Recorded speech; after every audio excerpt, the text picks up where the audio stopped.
What's up, guys? Chris Gonzalez here. I want to share um, my process on figuring out where I'm going to go fishing. Just to bring you up to speed, I am not from the area in which where my boat is now. So, last year was the first year that I launched a boat there, and I did quite a bit of studying, and I want to share how I study or how I plan for a trip. So regardless of whether you're fishing in your backyard in your home port or you're traveling to a new area, I think it's super, super important. So one of the things I keep on my desktop as well as on my phone is this Navionics app and view. As you can see, if I want, I could zoom in, I could zoom out, I could change the format. I could calculate my destination from one location to another by simply just hitting um, this little icon here, and I could move these around. So let's say I wanted to go from this point to say this point. It automatically calculates the distance and what heading I would have to have in order to get there. So I can get an idea and kind of map out where I'm going to be fishing today or tomorrow, whatever it is, whether I'm planning a trip or I'm going to be heading to a new destination. This is kind of the process in which I go through before going out there. Some of the key things that I like to look at, I like to study the overall contour. So, like right now, we're looking at the canyon where it kind of comes into that New York / New Jersey bite. So right in here, you have Sandy Hook, you have Raritan Bay, you have New York Harbor, and you have the eastern part starting in Brooklyn, Rockaways. Um, what area is this here? Hempstead, Long Island, and then the whole Long Island shoreline all the way out to Montauk, right? And the opposite way, you have Sandy Hook, you have Manasquan, you have Barnegat Bay, you have Atlantic City, right? So this is kind of like the probably 80,000 foot view, right, of what this whole area would look like. Um, and as you notice, if I was looking at, let's say, the Gulf Stream, right? So like, let's say I was looking at migratory fish like tuna, sailfish, swordfish, mahi mahi, all these fish that travel, all this whole coastline. Like you can catch all these fish down in South Florida. You can catch these fish all the way up in Montauk, um, throughout this whole coast. And, why does that happen? It happens because this Gulf Stream, goes up and goes down. And why do some of those fish end up in here? And you look at the depth and where that Gulf Stream would flow. So as temperatures warm, the Gulf Stream comes further and further inshore, warmer weather, right? Warmer water. And as it cools, that Gulf Stream comes out and heads back down south, right? So these fish kind of follow what? They follow bait, they follow water temperature, and what makes this area so unique, and I don't think this is just my opinion, I think a lot of people would agree with this, is the fact that the Hudson Canyon, for example, right, goes from 7,800 feet, right, to 900 feet to 300 feet to 200 feet.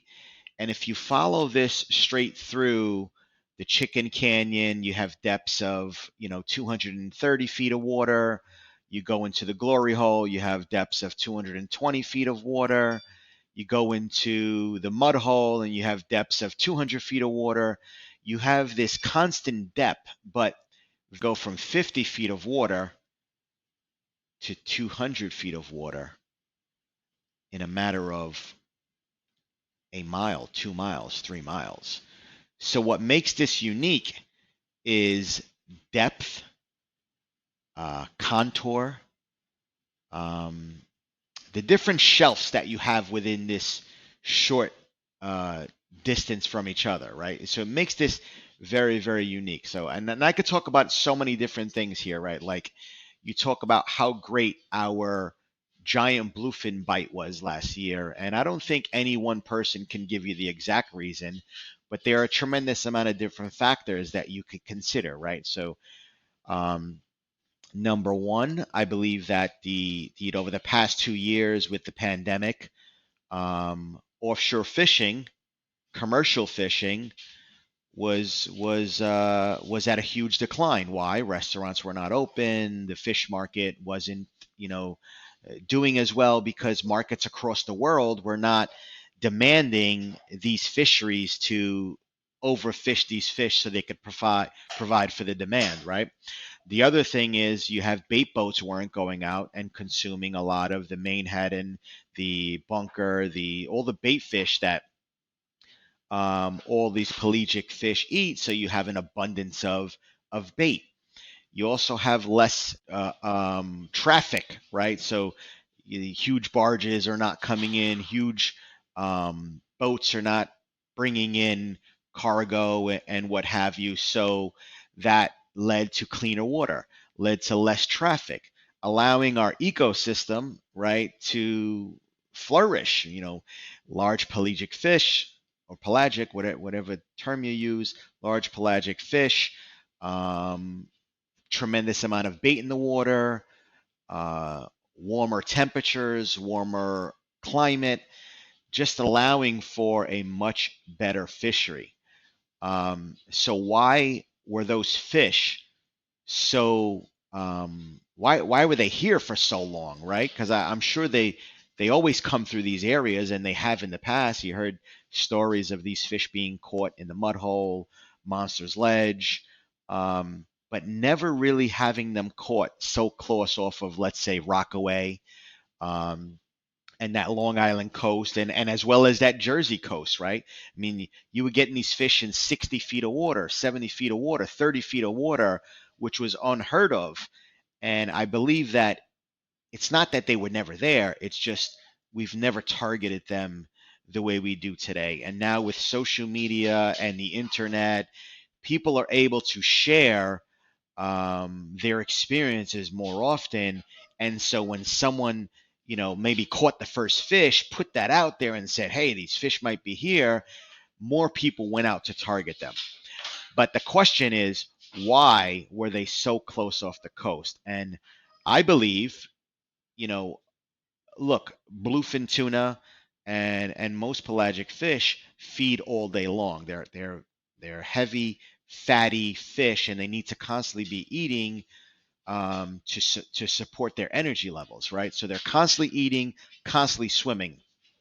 But where would be the most ideal for them to swim and feed, right? If they're going to feed on large schools of bunker, where are those large schools of bunker holding? They're holding off our shorelines, right? So they have to be close to shore, but they also want to be able to rest and swim in deeper waters, right? So where do you find that deeper water?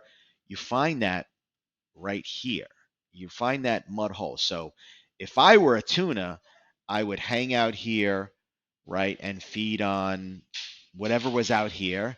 But when I really, really got hungry, I'm swimming and I'm going to the coast, and I'm gonna, target those schools of bunker, and those schools of bunker that lived up in these areas. And I'm gonna keep on. I'm gonna come out of this canyon, so to speak.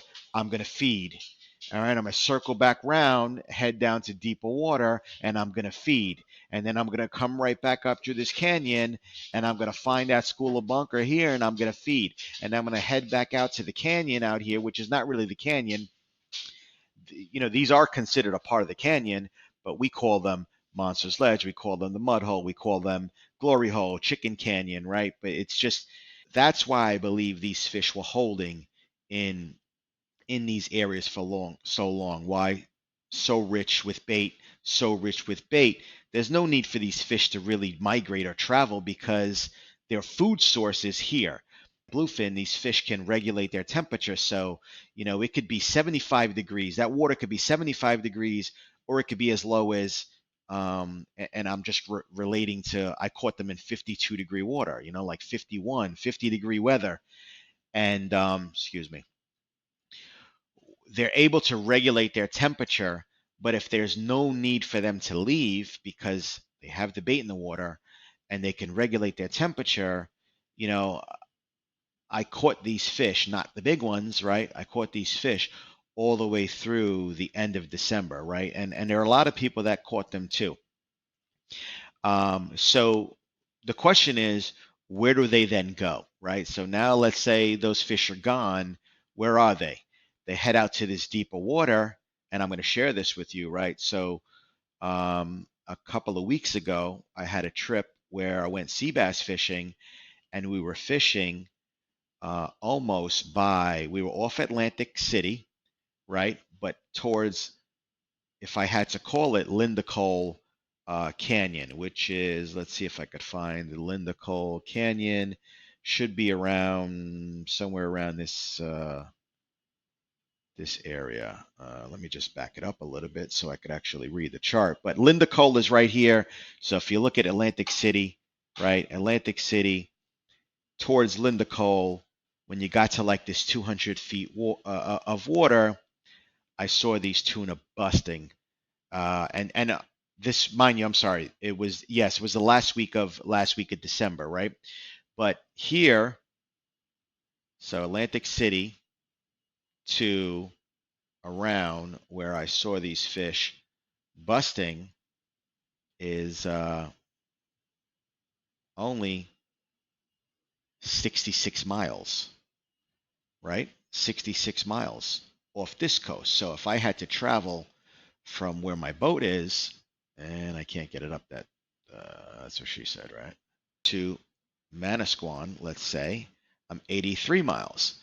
And I was, really just catching these fish in this area, right? But water temperature, right, is changing and changing and changing.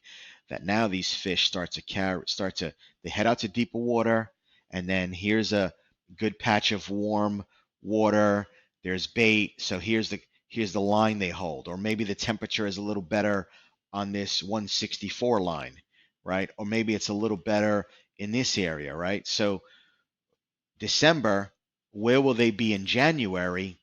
Maybe around this area. And then where would they be in February? Maybe around Baltimore Canyon. And then where would they be in March? And they're in this area. And then that temperature starts to change again. So they go back from March. They come back in April, May, June. We're catching these fish in the canyon in May, June, and then June, July, they're back into these areas again. I'm just saying, if you had to predict where these fish are, where they were last sighted, what would make them leave, right? As the temperature drops, that bait moves, right? And what are you going to follow? You're going to follow the food supply, right? So these fish are following the food supply, right? So these fish can be caught all over the world, but I believe there's a certain body of them that kind of it stays in this area. I'm no conservationist, but I'm a fisherman, right? And I try to predict where these fish might be next and what time of year so I could start heading out there. I usually don't wait for reports. Why? I think a lot of the reports we get are BS. Fishermen don't like to share their secrets. They don't like to share location out of the fear of, it's going to be loaded up. If I tell you these fish are sitting in the mud hole, tomorrow morning we'll have 100 boats in the mud hole, or vice versa, right? Like any other location.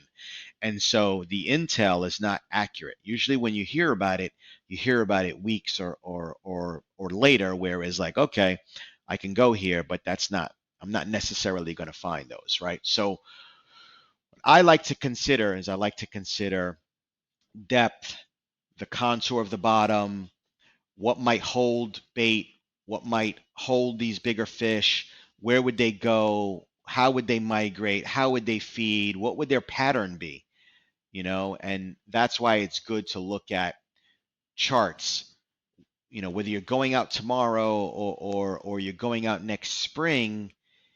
You want to try to make an educated decision as to where you might go fishing next, right? Or where you might want to invest your time. Little off the pelagics, let's talk about the bottom fish, right? So as I said early on, I was new to this area, right? So my boat right now is in Manasquan. So I'm coming out of this inlet. And one thing I like to do is I'm constantly watching that fish finder just to see if anything pops up. But let's take you to, for example, let's say I wanted to try to find sea bass or blackfish or codfish, right? So let's say early spring, I want to start blackfishing. Let's see where the wrecks would pop up. So this is a reef, right? So I'll zoom in on the reef, and you'll see like here's a wreck right here. So here is a wreck. So I'll hover my mouse over it, click on the little question mark, right? And a wreck is displayed as this this oval icon with a line and 3 dashes through it. That tells you that there's a wreck there. So let's say, for example, this wreck is called the Spartan Wreck. I haven't been over the Spartan Wreck, but there's the name. And what I like about this area is I could see the different fathom curves, right? Fathom lines that reside in here. These all represent a slightly different depth, contour, or what have you. If I was on the mobile app, I would be using relief shading. And relief shading, in my opinion, is a game changer because it'll show you a hole, it'll show you a pocket, it'll show you a pool, it'll show you really what the depth looks like, right? So the darker the shade, the deeper that hole, or the darker the shade, the more structure, more rock piles, the more pronounced that wreck is. So that darkness represents something I would personally like to fish over, right? But if I hover my mouse over it and I were to click, I hit this little question mark and it'll pull up. This is the Spartan Wreck, right? Someone named it the Spartan. Someone put a little fish icon here as Spartan, and this is probably the original wreck that was displayed. So what does it say? Wreck, dangerous wreck, value of sounding 49 feet, always underwater, submerged. So if that were a lighthouse, it would tell you above water, be careful. So if you're navigating towards it, you don't want to hit it and have a collision out to sea, obviously. But it gives you information. Now, someone labeled this as Spartan.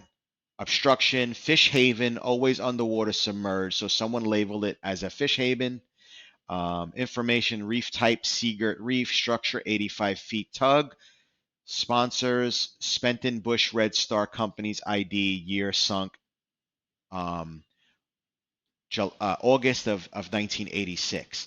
So this is actually an 85-foot tugboat that was purposely sunk, right, to create an artificial reef, right? Now there's ships out there that sunk because they sunk, right? They maybe capsized or what have you. But this specific structure was sunk and created a reef, which is great. Creates for a good ecosystem. Could be used for diving. Could be used for fishing. Could be used for research. Could be used for education purposes, right? There are many reasons why you would sink it. Plus, hey, look, it's good structure. A boat, fish can get in and out of, prey can get in and out of, crabs, lobsters, fish, bait. It's good for the ecosystem to create these types of structure so that we can help the ecosystem flourish.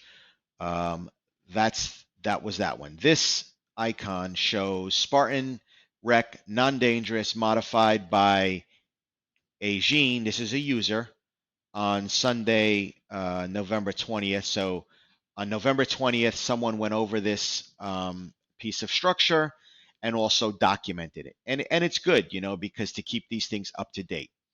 If the bottom is at 59 feet, because that's what I see here, then that structure might come up 10 feet. So that means it's it hasn't sunk into the ground, which is good. It's holding. So when you come over it, you might notice you're 59 feet of water, 59 feet of water, and then boom, a shelf, and now it's at 49, showing that it's about 10 foot deep. And so if I were going out fishing on this piece and it's 85 feet long and I'm fishing on a 32-foot boat, but I'm not fishing the entire boat, right? I'm fishing in the back, so I'm only covering, let's say, an area that's maybe 10 feet wide. I still have 88 other possibilities on this wreck that I could fish where I might be able to find better structure, a hole that might produce more fish. So 85-foot boat, you know, if I dropped on it once and there was maybe limited life or no life, I might want to move around over that piece, that wreck, right, till I find better action. And now, once I find a little bit of action or no action, I believe in building the bite, right? Like, because sometimes these fish take a little while, especially if you're black fishing, they take a little while to start feeding, right? So I usually give a spot anywhere from 30 minutes to an hour, depending on the life. Or if I fished in the past and I've got them there, I'll know I'll wait it out longer, right? But if it's something I'm visiting for the first time, 30 minutes to an hour, I'll try to bounce around to a few different pieces until I find, a bite that I'm satisfied with. And I document everything, right? Fishing is a life skill. You gotta take that experience. You're out there. You got to take that experience, document it, so that the next time you go out, you're able to, you know, reproduce good results or enhance your results to get better ones, right? So that's an idea of what a rec looks like.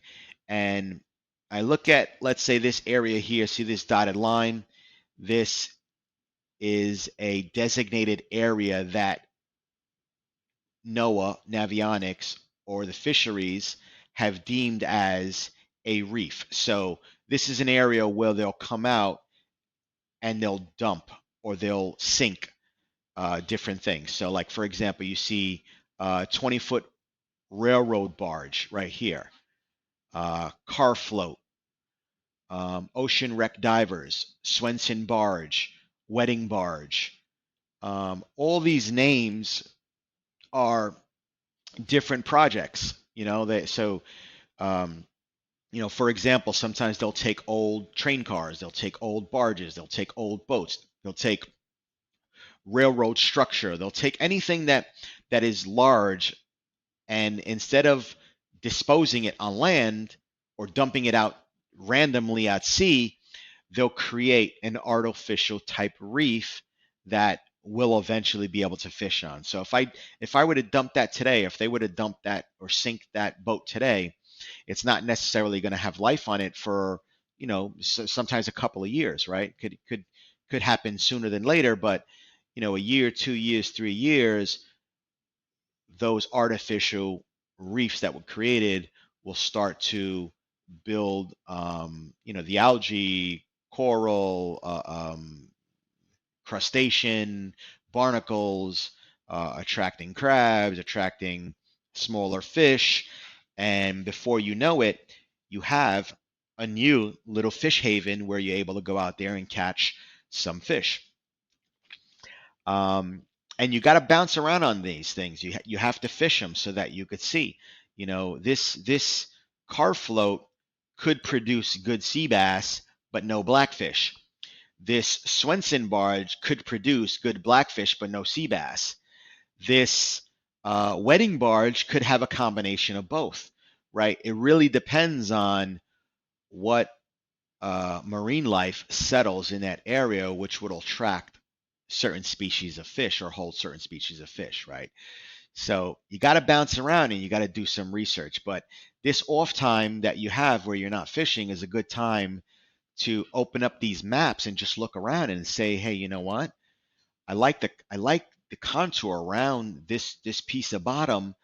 Tomorrow when I go out, I'm going to check it out. So what I'll do is I'll hit my cursor, I'll open this up, and I don't know why it's not showing me on here, but usually this will just show me the coordinates. So if I hit a marker here, so like for example, let's say it's telling me to do it from the app. That's why. But actually easily show you what this looks like on here. Let's see if I could switch this to just camera. Nope, I can't. But if I were on the mobile app, right, I would simply just go to that area where I want to go. I would click. Let's see if you can see that now.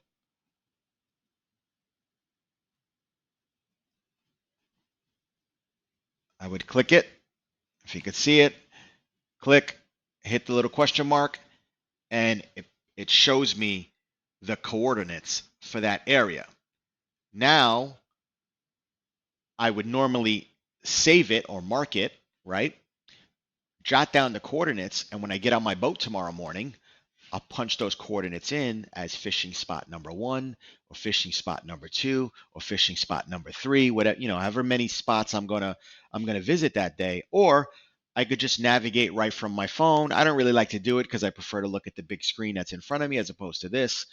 But this does not follow your cellular service. This follows the satellite. So no matter where I am, I'll have signal to Navionics. I'll be able to see where I am. And if I hit good fishing grounds, I'll not only save it on my boat, on my nav unit, I'll also save it here. And if I forget to save it here, when I get back to dock, I'll always document that I'll put it here so that when I'm home, I'm able to go to Navionics, kind of see where I am. And now, if this area produced well, I'll try to find some structure or some bottom contour that resembles this, and I'll try that next, right? So like this seemed to produce good. What's wrong with trying out this one, or this one, or I'll find something else that might look similar. So here's another one, right? Here's another wreck, and this is how you find your fishing grounds, right? By doing a little research. You can go out there with the hope system and you can try to get lucky, or you can go out there with a little education, a little strategy to help yourself find better fishing grounds. Um, I hope this video helps you find better fishing grounds, and hope to see you out there on the deep blue goddamn sea. But this is Chris Gonzalez from the Capt Gonzo. It was a pleasure. I'll be producing more content like this just to kind of keep you guys up to speed. Oh, one quick look. I want to show you what that relief shading looks like, so you could see what a difference it makes when you're out there. So if you could see that, I hope you can. I hit this little layer right here. It'll pull this up. I'll click on relief shading, and now it'll show me that contour. Look at that. Look what that looks like. So I'm actually seeing, like I'll give you an example. So you see this darkness? See this darkness that's here? That represents drastic change in depth, right? So it goes from 230 to 130, 180, right? And we're only talking about a difference of probably 600 feet, but it's showing me a difference in depth. If I were to go over a rock pile, so for example, see these darker pieces right here? These would be could be a rock pile. I mean, again, if I thought it was something good that I wanted to try out, I would then just click on, get the coordinates, plug it into my nav tomorrow, and head out to that area and really feel for the bottom, right? Sometimes you got to drop a sinker down there and kind of feel, all right, what is this sticky surface? Is it hard bottom? Is it clay? Is it a wreck? Does it sound like metal? Does it feel like wood? All these things could be felt if you were to just drop your sinker in the water. Obviously I'll throw some bait on it, right? Because I want to see if I get a bite, but it gives me something to target, that very next morning. Again, I don't follow the crowd. I don't look to see where other people are fishing. I kind of go out there with my own strategy. Obviously, if I see something crazy going on and people happen to be on it, who's not going to join in the fun, right? Um, but you want to go out there with a strategy to increase the odds of putting meat on the table, right? That's the name of the game. It's you catch fish, only catch what you're going to eat, let go what you're not, right? Be a conservationist in on your own boat and protect our fisheries. Once again, Chris Gonzalez here, Captain Gonzo. You guys be great.